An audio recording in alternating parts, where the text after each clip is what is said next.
The Nerdcast Empire is on the air. We are back with another week of the Hard Rock Empire here on the Nerdcast Empire. I am Matt in the studio. Great to have you along with us. We are back with the music of August the 15th, just about halfway through the month of August this week. And it was another fairly light week for releases, but we were still able to find some good stuff to recommend on this week's podcast. We'll also talk about some news headlines. We'll take you into the vault. Mike's got a very interesting new vault gimmick, if you will, that we'll be talking about during our third segment of the show. And then, of course, we'll give you our question of the week coming up in the Power Trio to wrap things up. Joining me in studio, as always, is Mike. Mike, how's it going? It's going. Yeah, kind of a light week music-wise. There were some major label releases that are worth mentioning. Also, we're going to mention later the first announcements for Sonic Temple, which is certainly exciting. I'll be anxious to hear who gets announced in the future. We have another announcement on Monday, but yeah, a lot to talk about and some good music to discuss too. Yeah, it's going to be a good week once again, and when we get to the new music, we will post the playlist that Mike puts together in the chat so that you can check out all of the releases for August the 15th, and you can find the ones that speak to you. That's the beautiful thing about music, is there's a little bit of something for everyone in there, so you can definitely check that out. And we will post the link to our Discord as well in the chat for both YouTube and Twitch.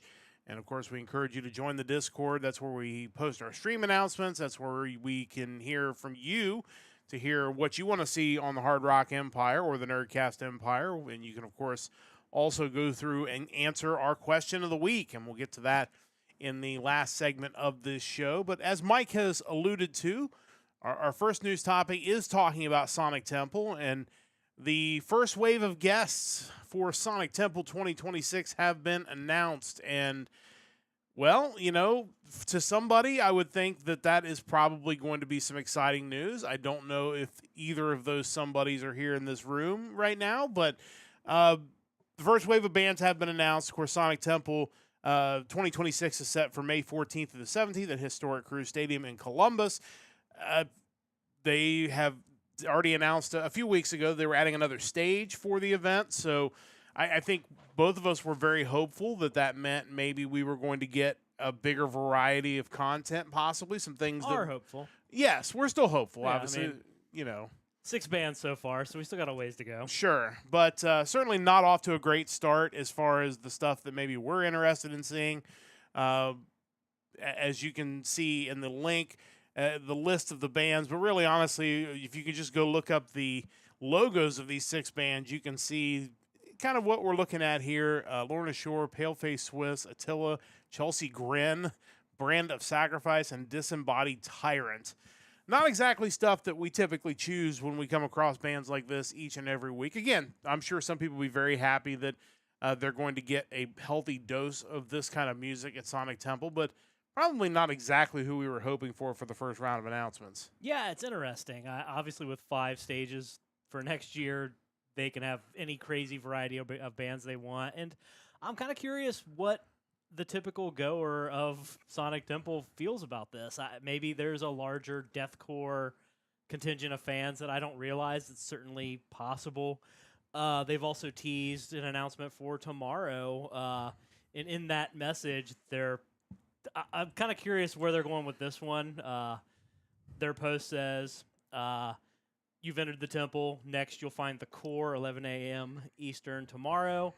So we already got a fleet of deathcore bands. I don't know if the next round's going to be metalcore, grindcore, hardcore, you know, any number of subgenres with core at the end of them. I also kind of feel like they're getting a lot of these announcements out of the way, and we're still going to be waiting for that big headliner announcement, kind of like last year when they threw Metallica out there and Linkin Park. So that's really what I'm waiting for. The rest of this stuff is just kind of like, oh, okay, that's fine, whatever.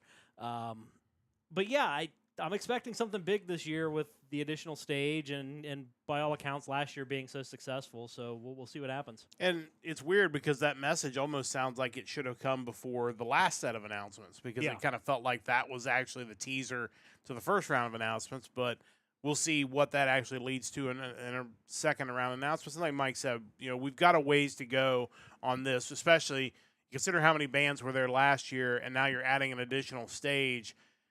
You have to expect we're going to get even more bands in 2026. So it'll be interesting. We'll certainly keep tabs on that to see who are these kind of undercard bands, because obviously the headliners probably still a few weeks away.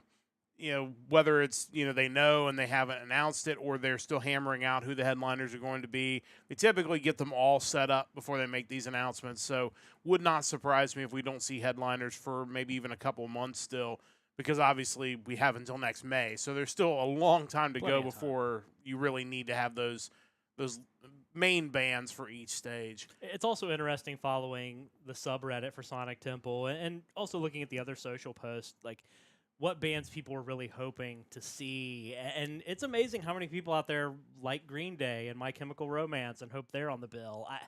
Not necessarily my thing. It wouldn't kill me to see them, but I'm not aiming for that by any means. Yeah, and I'll be curious if there's a theme to the headliners. Obviously you mentioned two bands there that, late 90s, early 2000s kind of, fandom as far as, when they really kind of started, Green Day a little bit earlier, obviously MCR a little bit later. But I'm curious to see, is there a common theme between your headlining acts this year? So, yeah, it'll be really interesting to see who they announce and when they announce it. And hopefully there will be more of a variety, and hopefully some of the things that we mentioned as far as having some of these, power metal, melodic metal bands that kind of didn't find a home on the card last year will find a spot on the card this year. Yeah, for sure. So we'll keep an eye on that. Again, as Mike mentioned, big announcement tomorrow. We'll see who gets announced then, and we'll certainly keep you updated. We might not mention it every week until we get really a big announcement, but we'll definitely keep you updated on what Sonic Temple has to hold for 2026. We always like to mention in our news headlines when there are interesting anniversaries, especially if they come with limited edition box sets. And, of course, this one fits the bill on both of those occasions. Static X announcing that they will be celebrating the 25th anniversary of Wisconsin Death Trip with a limited edition box set. Of course, that was released in 1999, so a little past the 25th anniversary, but it's still not too late to celebrate it. As expected, with these box sets, you're going to get a lot of really cool stuff. And I know you went back and maybe revisited a little bit of this album earlier today. And, it's, first off, anytime you get to this point, just another reason to feel old. But it's kind of crazy to think that this thing's been around for now actually more than 25 years. Yeah, absolutely. The article mentions that Warner a while back remastered the original music video to push it. So I pulled that up on YouTube and watched that, and great video, great song. It feels very 1999, and I think in a lot of ways that was probably when our civilization peaked. So yeah, that was really cool to see. And yeah, I always like looking at these anniversary box sets to see kind of what they're offering and also what the price point is. And I think this one's fairly reasonable by anniversary box set standards. You can go with either the double LP deluxe box set or the double CD box set. The obviously each one comes with a 2-disc version of the album. The second disc including demos, alternate versions, and rare tracks. The album itself is remastered by the original producer Ulrich Wilde. Includes hundreds of never-before-seen photos from the album shoot, signed to Prince, an ID tag, a pill bottle, stickers, Otsego Times, a newspaper headline thing, I believe, and a custom box. But you get all that on vinyl for $139.99 and on CD for $60. So oh wow! Honestly, that's not a bad price, and definitely worth picking up. I think if you're a fan of Static X or just kind of feel nostalgic for kind of the early days of nu metal where these guys were doing something different but really cool. Yeah, it feels like, maybe they don't get all the credit that they deserve for kind of being one of the pioneers of nu metal. And maybe for a while, in part because nu metal had kind of a negative connotation in the metal scene for a while. I think years later, looking back on it, I think you can pick out the stuff from that was good and the stuff that maybe wasn't as good. But I think for a while, because it was so different, there was definitely a feeling of I'm not so sure about this. This may not be what I'm looking for. But those guys really kind of revolutionized something new and kind of set what metal was going to be heading into the 2000s. I felt like in a lot of ways what they were doing was far more acceptable to like the average metal fan than maybe a Korn or Limp Bizkit. That's kind of how I always saw it.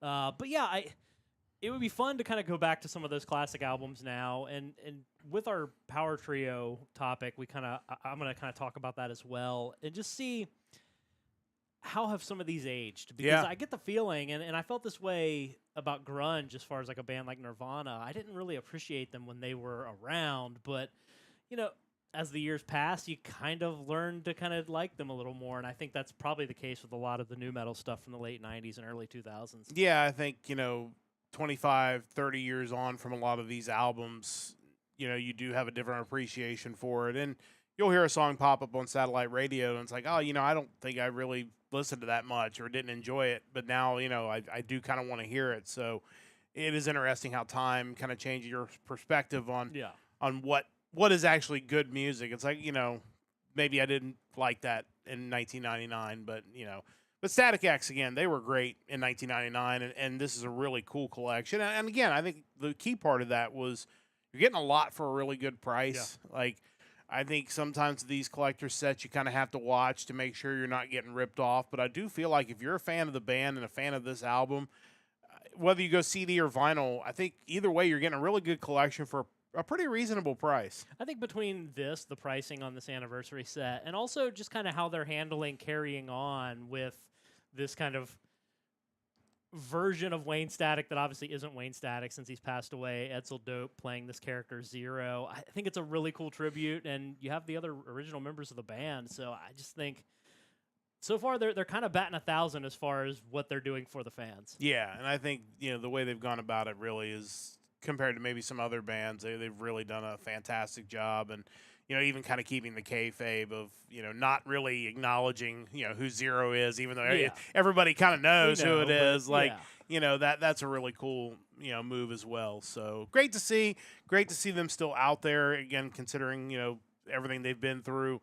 And again, 25th anniversary of Wisconsin Death Trip. And if you're a fan of them or a fan of that album, probably one you're going to want to pick up. So that'll be coming up here soon. Of course, we encourage you to check out our website, nerdcastempire.com. Of course, we'll be back again next Sunday night with another episode of the Hard Rock Empire. It'll be the music of August the 22nd coming up next week, so we encourage you to join us then at the same normal time, 7 p.m. Eastern Time. A big thanks to everybody who's tuned in the last few weeks. We are very close to affiliate status on Twitch. We are very grateful for everybody taking some time out on their Sunday, or last week, in fact, on Monday evening, to tune us in. We really do appreciate that considerably. And again, once we get to that status, we'll be able to hopefully start building the channel and really kind of have it take off and be able to do some really cool things here on Twitch. And of course, feel free to follow us on YouTube if you're not listening on YouTube right now. YouTube.com/@NerdcastEmpires, where you can find us there. We do co-stream all of our podcasts, and we do put up our VODs over there as well. So even once the VOD disappears on Twitch, you can catch it on YouTube, and mostly unmuted. Every once in a while, we might have one, but for the most part, they do come through unmuted. So check us out wherever you can. We are live at least once a week. And again, as we get through probably into October, we'll be live a little more often, but we'll let you know about that once we get through the end of September. But it is time now, as it is each and every week, to get to our new music. And for those of you who may be new to the podcast, just let you know how this all works. Each and every week, Mike will go through and he will pull a couple of different lists of all of the album releases for rock and metal for a given date. The date in question this time is August the 15th. Once he does that, he will pull a track off of each one of those albums that he can find. He'll put it in a YouTube playlist. That playlist has been pasted in the chat on both YouTube and Twitch. He goes through and reviews them all, good, bad, or otherwise. And sometimes it is all the above. Sometimes on these lists. And he will go through and he'll mark the ones that are kind of worthy of additional consideration. And once he does that, I go through there as well, and we'll each pick 2 new albums to spotlight on the podcast. And before we get to the ones we picked, I know, Mike, you said there were some main label things on the list. It was a very thin list again this week. Yeah. Not a lot of releases. I think we were less than 50 once again. Duddy Swan coming through with the bits again. Thank you, as always. It was kind of a thin list this week, but still some good stuff, even with kind of the limited number of releases. Yeah, for the lack of actual album releases this week, we did get some major bands with new music. New one from Chevelle. Ellefson-Soto had a new album. That is David Ellison, former bassist of Megadeth, as well as Jeff Scott Soto, legendary vocalist. Insane Clown Posse with their newest, The Knot, came out on the 15th, and also Rise Against with their newest, Ricochet, on the 15th as well. So definitely some major label appeal if you're into any of those acts. Couple re-releases came out as well. Steven Wilson, the frontman of Porcupine Tree, had a re-release of his Hand Cannot Erase album, and UFO re-releasing their No Place to Run album. So something out there for everybody, probably. Yeah, I think so, and that's obviously not to mention some of the other ones that are out there. And it was, again, not a huge list, but certainly a good list of music. Once again, we encourage you to check out the playlist and see what on there you like. But it is time to get to our new picks for this week, so Mike will be kicking us off as always. What do you have for pick number 1 for this week? Yeah, so for my first pick, I am looking at an American band. It's actually a two-man outfit. They are Patriarchs in Black, and this is their latest album, their 4th full-length studio album, Home. I didn't realize until you picked this band how much trouble I have typing the word Patriarchs. It's a weird one on the... Yeah, just for whatever reason, I always 40. get my letters crossed up. But these guys are good. I really enjoyed this. Yeah, it's definitely a different album, and a longer one than a lot of what I've been listening to lately at 15 tracks. You don't see that so much anymore. Anyway, like I mentioned, there's a two-man thing.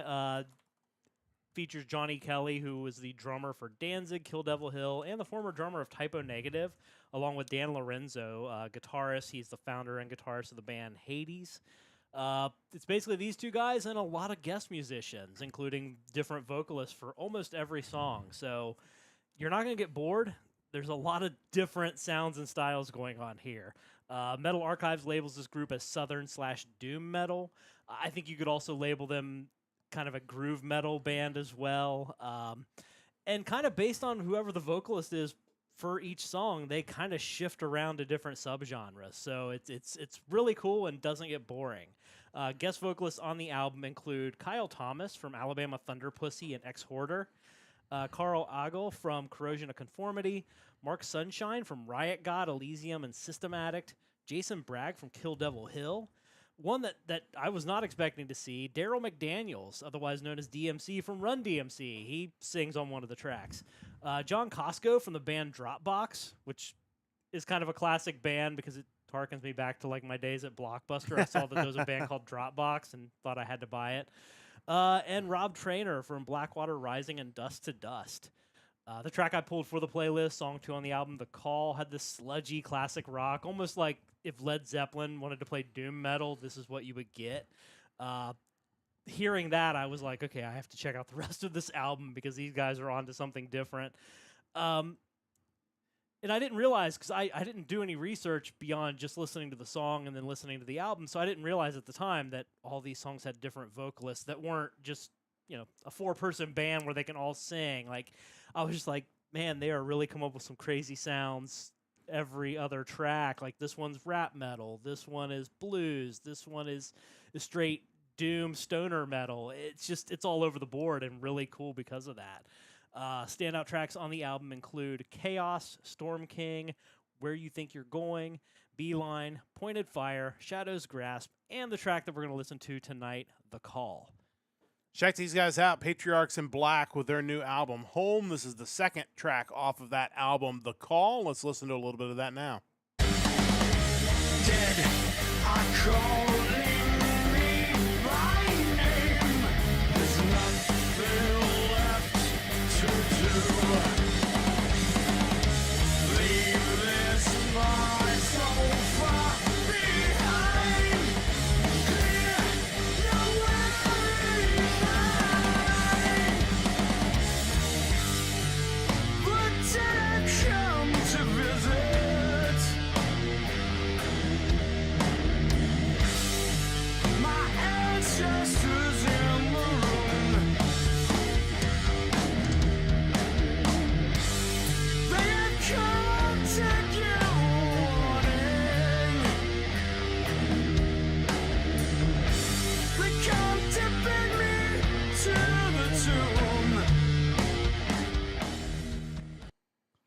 Yeah, the first part of that reminded me a lot of No One Knows Like by Queens of the Stone Age. yeah, Queens of the Stone Age, and then it took a right turn into that sludgy. Like sludgy Led Zeppelin is Yeah. how I hear it. Yeah, it was so different, but somehow it works together, which is interesting because you wouldn't think those two sounds in the same song would work, but the vocals are just very interesting. Led Zeppelin-esque, I think, is a good way to kind of feel about it, but it's a very interesting sound for sure, and really different than almost anything else on the playlist this week. Yeah, and I think that's why I gravitated toward it. Even though listening to the whole album, you're not going to find a lot of like hooks on there or just really catchy choruses.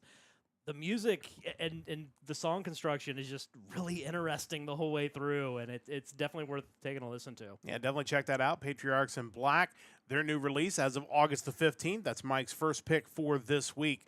As always, you have 2 picks each and every week. So what do you have for pick number 2? Pick number 2, we are back to familiar territory, both the country of Sweden and the realm of traditional metal, something that I revisit as much as humanly possible. What can I say? I enjoy the new wave of British heavy metal and bands that have that kind of sound.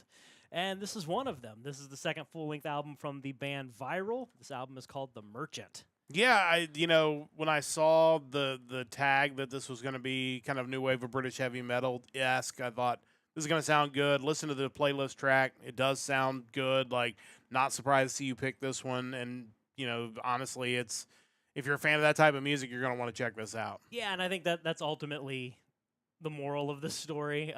After kind of going for a more adventurous pick on pick 1, pick 2, I just, you go for the easy one, and I think this is kind of what this is. Like I mentioned, they are a Swedish heavy metal band. They date back to 2012, released a demo in 2016, but their full-length debut didn't hit until 2021, and here we are now with their second album. Like I've mentioned, we've featured a lot of new wave of traditional heavy metal bands in the past, and every time I run into a new one, I'm at least going to give it a listen. I'm amazed to see how many of them there are out there where I didn't think that there was actually like a scene for traditional metal, but man, these guys are doing it, and they aren't alone. There are tons of bands like that. This band, Viral, is made up of Christian Stahl on bass, Linus Melchiorson on drums, Marcus Borgren on guitars, Larry Mallinen on guitars, and Albin Forsell on vocals. The band kind of feels like old Iron Maiden to me. And while I think the vocals here seem perfectly fine for traditional metal, if you look at some reviews, and I could definitely understand there are people that compare Albin's voice to Bruce Dickinson, which isn't really fair because there aren't many Bruce Dickinsons out there. I think Albin's voice works perfect as far as what they're going for sound-wise. Like, I think if he had more of a Dickinson voice, you'd start wanting to lump these guys in more as like a power metal band, which they're not. I think this is just fun, new wave of British heavy metal inspired metal. I'm always up for that. Album only has 8 tracks. It runs for 39 minutes, and it's a fairly consistent sound throughout. So if you like one track, you'll probably like all of the tracks. If I were to name some standouts, I would say Shake Your Shackles, The Sage, Maverick, Sands of Madness, Oceans, and the track that we're going to listen to, the song Lilith. Check these guys out. It's Viral with their new album, The Merchant. This is the second track off of that album, Lilith. Let's listen to a little bit of that now.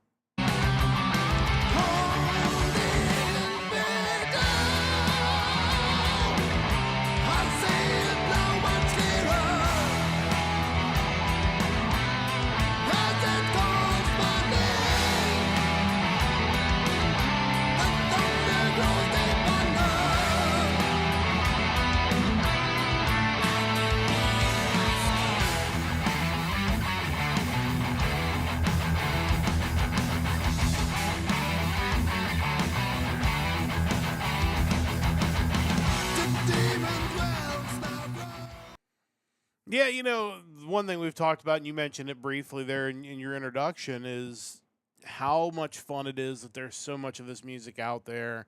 Because of all the different genres of music we talk about each and every week, this is probably one of the ones that I wasn't sure was still being made in 2025. And anytime we come across a new band that is doing new wave of British heavy metal, and it's not necessarily somebody that's been around for 30 years and we're just like, they're just popping back in, which happens from time to time as well. It's just great because that music influenced so much of the 80s and 90s of hard rock and heavy metal that I feel like for a while everybody just kind of kept moving away from it. And over the last couple years and doing this podcast, this is our 81st episode of the Hard Rock Empire, so it's almost a year and a half now we've been doing this podcast. Actually, a little more than a year and a half now. We found dozens, if not hundreds, of bands that are doing this type of music and doing it really well and not doing it in a way that comes across as being dated or a ripoff of some other band that's not somebody trying to do Iron Maiden, 2025. Like, they've got their own thing.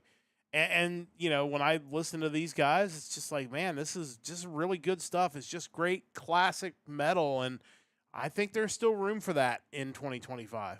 Yeah, I think the urge for bands is to see which subgenre you can lump yourself into or how many different you can collect to create some sort of modern metal. Like, you can't really label us anything. We're all of this. And I don't think it's always necessary. I think sometimes just straight up heavy metal that sounds like it came out of 1981 but didn't. I think there's still an audience there, and I think it only can feel dated if we let it feel dated. But if we understand that music hasn't stopped being created since then, it doesn't have to be antiquated, I guess. Yeah, 100%. I think most of these bands that we've talked about have done a really good job of avoiding that datedness. And because of that, they're out there doing great things. And we encourage you to check them out, including Viral, Mike's pick, and pick number 2 this week. Definitely going viral. Definitely worth checking these guys out.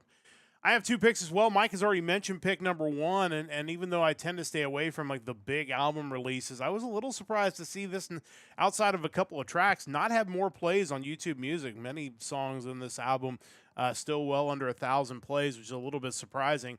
It is the latest effort from ex-Megadeth bassist David Ellefson and legendary vocalist Jeff Scott Soto. It is Ellefson-Soto with their new album, Unbreakable.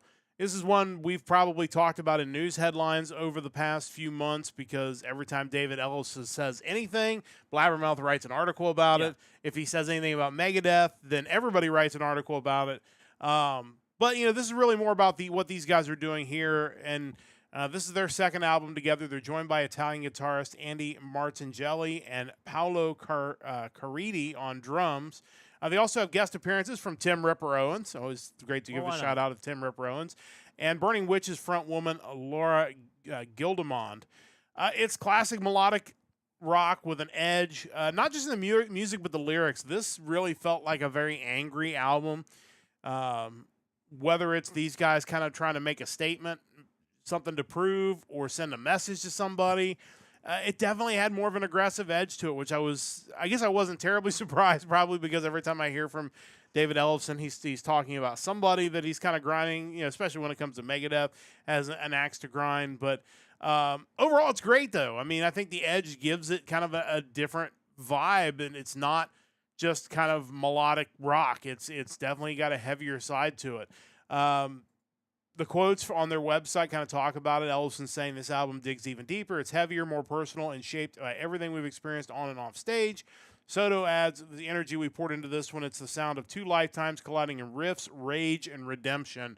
So, yeah, there definitely feels like a chip on the shoulder kind of feeling to this album, but it worked. It made for what was a really outstanding listen. I definitely encourage people to check this one out. Standout tracks include Shout, Poison Tears, Vengeance, and the song we're going to listen to on the podcast is the title track, Unbreakable. So let's check these guys out. This is Ellefson-Soto with their new album, Unbreakable. This is the opening track and the title track of this album, Unbreakable. Let's listen to a little bit of that now. This raging fire down under. Seeing is believing. The truth is our we are unbreakable. We are unshakable. Time and time again, we are resilient. We are unbreakable. We are unshakable.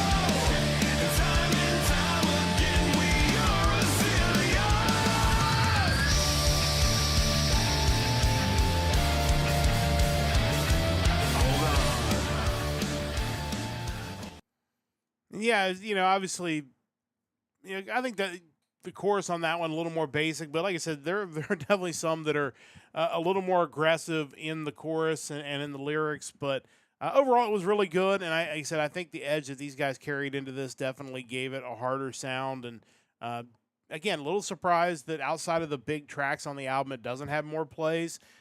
Just because, again, these guys legendary status in the metal industry, so a little more surprised that it's not a little bit stronger as far as the number of plays. But I think people will check it out. Mike, your thoughts on these guys? Yeah, it definitely, just looking by the song title, seems like probably an angry album.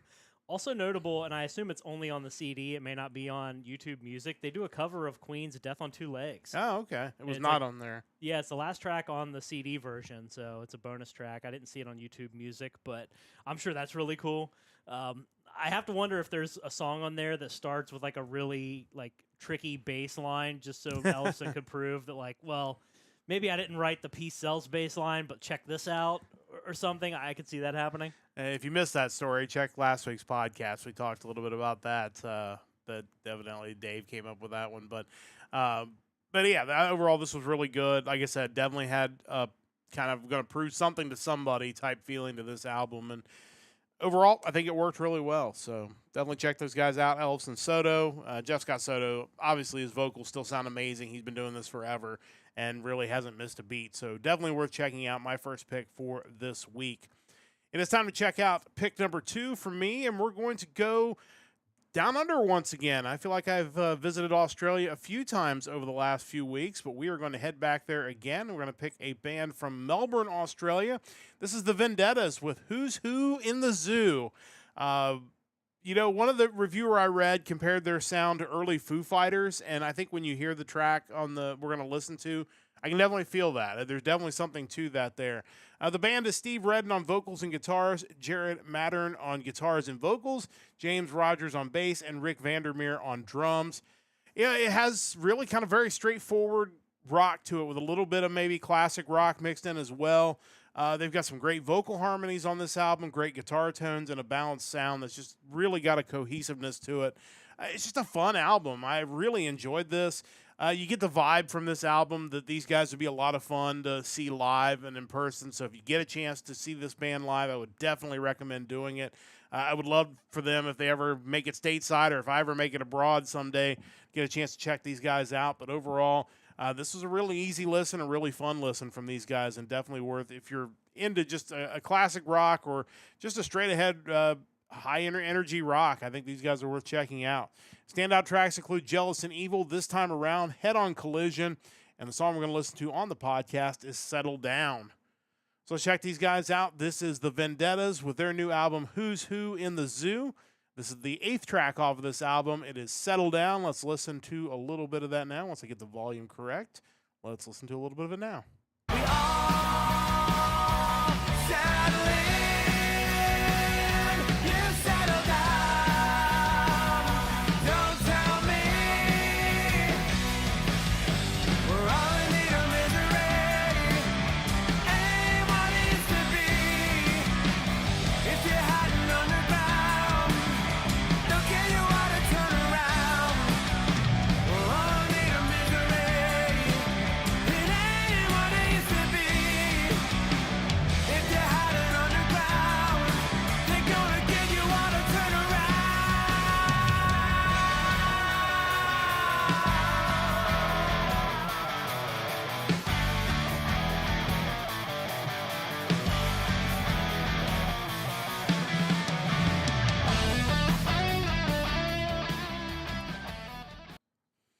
One thing, and we've talked about it before on this podcast, usually the first time I listen to these songs on headphones is when we do the podcast. I generally listen to them. So I don't know if I would assume that came through on our stream. If it didn't, you should check that track out, because right there at the end, you definitely had the guitars pushed to the left ear and you had the drums pushed to the right ear, and it definitely gave for a very interesting kind of back and forth. But it's just, again, really fun band that doesn't have a lot of listens on this album, so I feel like maybe these guys are still kind of on the way up to being discovered, but definitely should check this one out. Mike, your thoughts? Yeah, the track that I'd pulled for the playlist for these guys kind of blew me away. Like, it wasn't metal. It was just really good rock music. And I think, kind of to the point earlier about traditional metal and more bands doing that, just straight up rock. Like, that if a radio station wanted to, they could easily play that. Not offensive, just upbeat and, distortion. What more could you ask for? Yeah, for sure. And again, I definitely hear like some early Foo Fighters, maybe some early STP in that as well. But just straightforward rock and roll, not really any kind of genre necessarily other than just rock. So I think absolutely, these guys certainly could be on the way up, and it was really fun to listen to this album. I encourage you to do so as well. The Vendettas, their new album out as of August the 15th. That is going to take care of our new music for this week. It is time to head into the vault where Mike and I will each give you a classic album you should check out. And Mike has finished his vault gimmick. Last week we got the letter Z, and that means Mike needs to find something new. And he had a couple of different ideas that he had talked about, but he has settled on one of those ideas, and I will let you talk a little bit about where the vault for you is going to be going over the next few weeks. Yeah, so I'd kind of proposed two different ideas, both kind of around the idea of random countries, see what kind of metal bands I can pick from, and that's ultimately what I went with. I went to a random country generator and just said, hey, give me a country. And it did, and to my surprise, there were, I believe, 4 metal bands listed on the Metal Archives from this country. There's probably more to that story that I'll get into as we go through this. But, yeah, I am off to a country just north of South Africa. We are headed to Namibia for our vault pick this week. Wouldn't have thought that would be a hotbed for metal, and honestly, it isn't. It is, according to Wikipedia, however, the driest country in sub-Saharan Africa. Oh, very interesting. Had no idea. That was news to me. The band I'm going with is a metal band from the capital, Windhoek, which all the metal bands in Namibia are from the capital. They are Arcana 22, and this is their 2022 album, Anthems in Adversity. Not to be surprised, I think the Facebook page I found for these guys was a fan page. It had like about 150 followers. Also, there is a band called 22 Arcana out there, which is, I can't remember, some sort of black tarot metal. I wrote the description in Discord. I can't remember what it was, but it was not these guys for sure. But yeah, I think this is a really cool idea. This could really give you some off the beaten path bands to choose from, and you've started with Namibia, so I think that's about as off the beaten path of metal as you can get.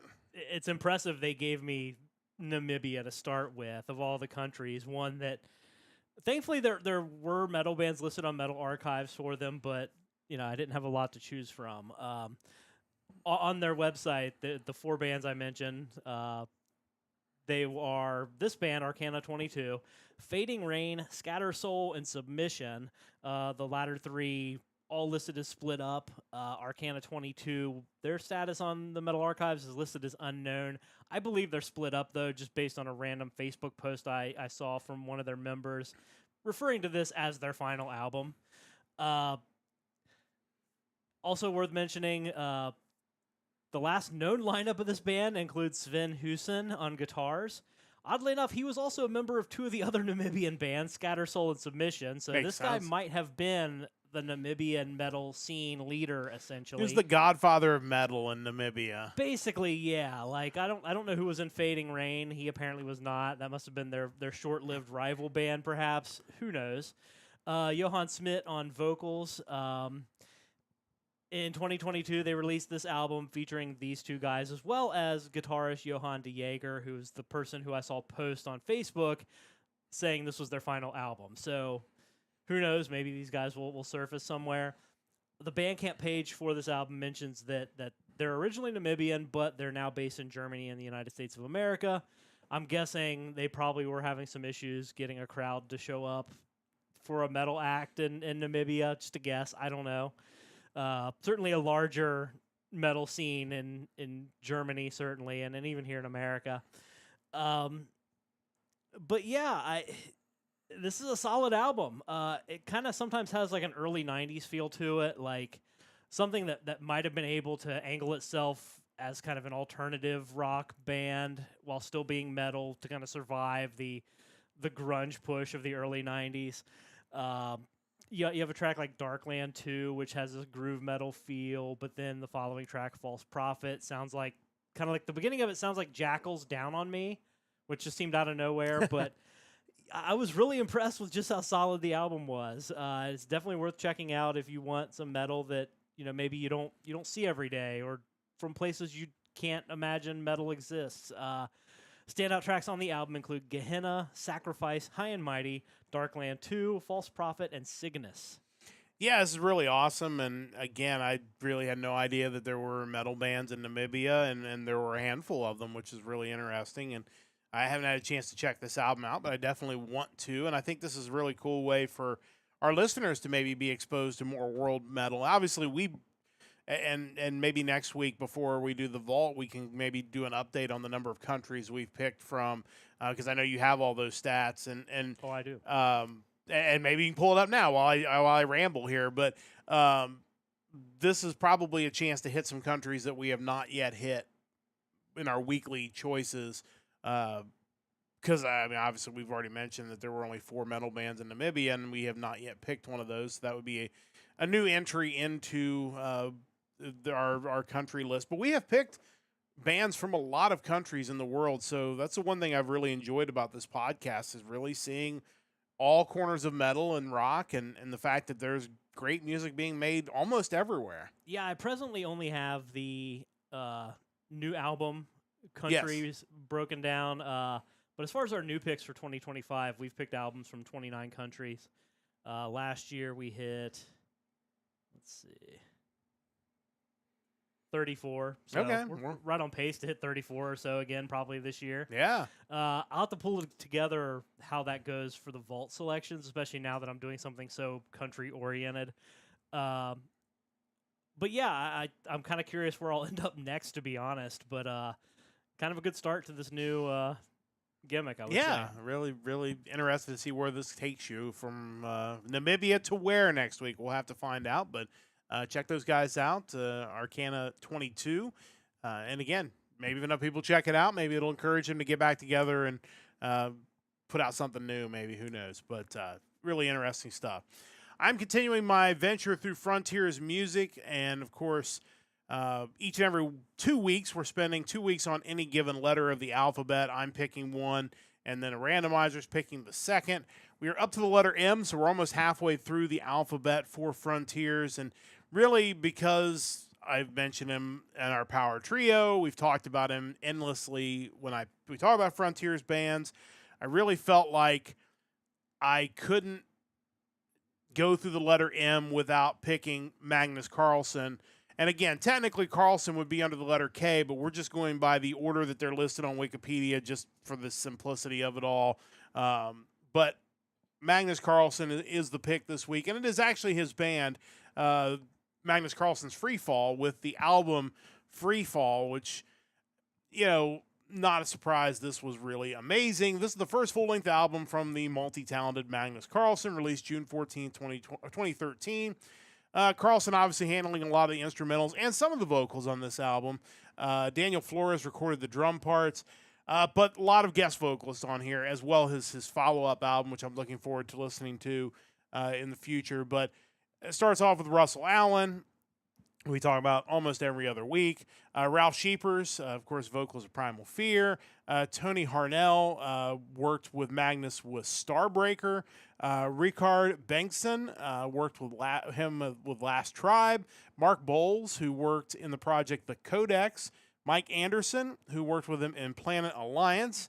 And just some other people that people might know, including David Reedman, who was with Pink Cream 69 and Voodoo Circle. Rick Altsey, who was with Advance and Master Plan, and Herman Samig, who was with ACT. So obviously all the vocalists on here are amazing. Starts off with Russell Allen singing the title track, and that pretty much sets the tone for the whole album. This really could be a sample disc that Frontiers just hands out to prospective artists that they want to sign. Like, here, if you want to come work for Frontiers, we can do this for you. We can have this guy write your songs or master your album or play on the album or all of the above. And this is what it's going to sound like. As I mentioned, he has another album in 2015, Kingdom of Rock.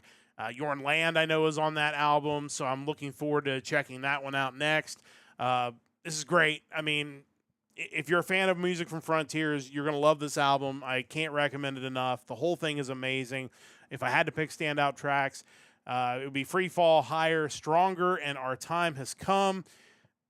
What can you say about Magnus Karlsson? This dude's a genius, clearly, and he's got a bunch of genius talent on this album, which is made for, one of the best albums I've heard all year, although obviously being an older album, but it's really, really good, and can't really say enough about the talents of Magnus Karlsson. It's just amazing when you read off all the people involved with this album, and you think they're constantly recording music. Like, if you're a fan of Primal Fear, it's just like, I had no idea Ralph Sheepers was on 28 other albums. I need to go find those. It's just, it never ends. Yorn Land, that guy's all over the place. Yeah. But yeah, I have no doubt that this album's awesome because Magnus Karlsson, what do you expect? But there's just so much music, it would be hard to actually digest all of it. Yeah, for sure. And Chris, you are correct. It is not a cover of Creed's Higher. Although, you know what? If Magnus Karlsson decided he wanted to cover that, I would definitely be up for listening to it. Yeah, it's just the one thing about these artists who are involved in these Frontiers bands is they are everywhere. And you mentioned, Primal Fear. When you go to Magnus Karlsson's Facebook page, they're on tour. So for all the other times we've mentioned, and I know I picked a band somewhat recently that had Magnus Karlsson involved in it. He's also doing this while he's on tour with Primal Fear. So it's wild. Yeah, the next album, as I mentioned, Yorn Land was on it. Also, Joe Lynn Turner, Tony Martin, David Reedman's back. Rick Altsey's back. Tony Harnell, Harry Hess. Karlsson does vocals as well. So, I mean, I'm sure it's going to be every bit as good as this one as well. But I can't say enough for Magnus Karlsson and everything he's involved in. And a guy that whatever Frontiers pays him is probably not enough. They probably should just keep paying him more and more. So definitely worth checking this out if you're a fan of the stuff that he does. Now I'm surprised that Yorn Land hasn't covered Creed's Higher. Yeah. I mean, if you look at his 2 cover albums, that dude doesn't dodge any huge song. Like, he'll sing anything. I'm waiting for him to get around to Creed. All right, there you go, Yorn Land. If you listen to our podcast, that's your challenge for album number 3. Chris wants to see that on there. We want to see that on there. Maybe throwing a Nickelback song while we're at it. Yeah. I mean, Look at this photograph. Yeah, so we'll see how it goes. But, again, great stuff. Definitely worth checking out, Magnus Karlsson. And next week, got the randomizer, and we are going to be checking out some modern-day Mr. Big next week. Super excited for that. Mr. Big, maybe one of the most underrated artists of this type of music that we cover. So I'm really excited to get to check out. I'll tell you what album it is. Defying Gravity will be the album we will be talking about next week. So looking forward to that. But it is time to get to our question of the week. It is the Power Trio. It's our Hard Rock Hat Trick, where we go through and pick a question. And this was a little bit unique, a little bit different, I think, but it definitely brings up some good discussion. Almost in honor of Metallica's SiriusXM channel and them being in the news. This is kind of an opportunity. Maybe you're a Metallica fan that just was a hardcore fan, and then the Black Album happened, and then you just decided they sold out after that, and you just stopped listening to Metallica. But now, we got the SiriusXM channel, so maybe it's time to go check out Metallica again. So today on the Power Trio, we're going to give you 3 Metallica songs that you should check out if you might have tuned out the band after the Black Album, the self-titled album, of course, if you're not aware of that, which I thought was really an interesting concept, and I think one that can be repeated with a lot of big bands. All you have to do is pick either their biggest album or maybe a controversial album where there was a pivot in their sound, a place where it would be a logical jumping off point of a band. And I think this is one of those ones that a lot of people, the Black Album was kind of the step in that direction that a lot of the hardcore fans of the early Metallica just decided, we're done. Yeah. We're not going any farther with that. But there's a lot of really great stuff, obviously after that, and some not so great stuff, admittedly, but But I'm definitely interested to hear what everybody has to say. And I believe you have some answers from Shane this week, so maybe that'd be a good place to start. Yeah, that I do. And yeah, the original idea that I had was less about the power trio and more about a long, like a greatest hits size playlist. Yeah. Of like, if you dropped off here are the songs you've missed. And then I thought, hey, we could tailor this to the trio and just pick 3 and run with that. And again, we could apply that to any band, like you mentioned. So it's versatile for sure. Shane's picks, I kind of had a methodology around the picks I made, and I think he went with the third option, which is kind of just pick your favorite Metallica albums that occurred after, or songs that occurred after the Black Album. So his picks are at number 1, Unforgiven 3 from Death Magnetic, 2008. I mean, that goes back to the whole songs of the sequel, Yeah. which was last week. But nothing wrong with that pick. No, I don't. In my opinion, Death Magnetic is still Metallica's best post-Black Album. I think it's amazing. I don't know if Unforgiven needed 3 of them, but it's a good song, so I can't really argue with it. No, absolutely not. I think it's a good pick. Number 2 and 3, he went with albums that, kind of like Chris, with my methodology, I avoided these albums just because my mindset is whoever stopped listening after Black Album specifically didn't want to listen to either of these albums. So for number 2, he went with Fuel from Reload, 1997. Yeah, I mean, I get the logic there for Yeah. sure. And it makes me wonder, too, with this one, because even though on my 3 picks, I avoided Reload and Load, the crowd reaction at Sonic Temple to Fuel, I mean, people love it. And I just wonder, and I kind of made the point earlier about music aging really well. Like, yeah, the people who were vehemently against Load and Reload back in the day, have they warmed up? Because there are some really great songs on both albums. yeah, and I think that was my thought process. Is that I didn't, although I only went to those albums for one song, I do feel like with the time and perspective, so many years later, you're coming back to it and realizing now that when you have 30 plus years of metal to compare it to, these songs were really good. It's just they were so different at the time that I totally get why you probably rejected these albums. But I do think you missed some good stuff there that now, with these years of perspective, you should go back and consider. Yeah, absolutely. And for his number 3 pick, similar to Fuel from Reload, you have King Nothing from Load. Yeah. I think very similar as far as heavy, awesome, hard rock song. People still love it. It was probably one of the more popular songs off of Load, because I think a song like Until It Sleeps, when it first came out, just felt jarring, but King Nothing was like, okay, maybe that is still Metallica. Yeah, I would agree with that. I think of the ones on there, that's definitely one that doesn't feel like it was too far away. So those are all really good picks for sure. I know Chris has posted his picks, and you mentioned a little bit of his methodology, but for those who maybe can't see the chat for whatever reason, what does Chris have for us? Yeah, so kind of like the way I went, he barred himself from picking from Load and Reload, just because you assume if somebody dropped off after Black Album, they don't like Load and Reload, which is totally fair. He did, however, give honorable mention to Wasting My Hate off of Load, which is a great song. Yeah. I ended up coming up with 2 different lists just because I didn't want to totally ignore those albums. And I wanted to come up with a justification of why you would say, I bet you'd really like these songs. So, great honorable mention. Beyond that, we are looking at, I was really close to picking this song myself, but I didn't. I went a different direction off Death Magnetic. Number 1, All Nightmare Long, Death Magnetic, 2008. That's a great song. Tremendous song, and just another reason that I hold Death Magnetic in such high regard. I actually did pick this song. Number 2, If Darkness Had a Sun, off of 72 Seasons from 2023. I like 72 Seasons, the album. I think at times there are songs that just don't really stand out. I think this one does more than the rest of them, though. It's just the riffing during the verses is really different for them, and it has a really catchy chorus. I think it's one that when I start hearing it on my iPod, it's like, okay, this one, cool, let's do that.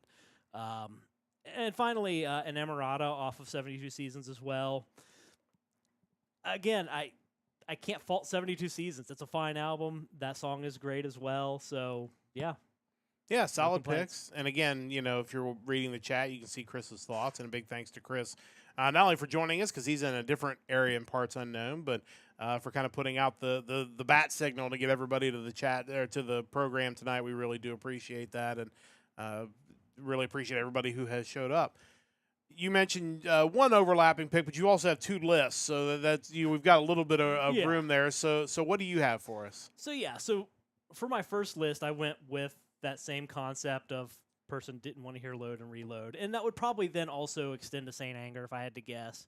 Yeah. Chances are. So off of Death Magnetic, my first pick, I went with the opening track. That was Just Your Life.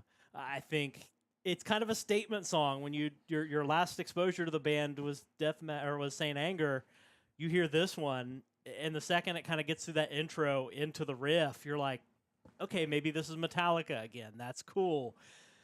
Really cool song off of a great album. There's so many options off Death Magnetic. I just went with this one. Yeah, again, that's a really good album, and I think you've got a lot of choices off of that album and 72 Seasons. Again, maybe that's not as much of a standout album as Death Magnetic, but I think there are definitely some choices there. For my number 2 pick, I wanted to revisit Hardwired to Self-Destruct because I feel like in a lot of ways it was kind of a forgotten album for me. When I pulled up the track list, I was like, oh yeah, that song. I forgot about that song.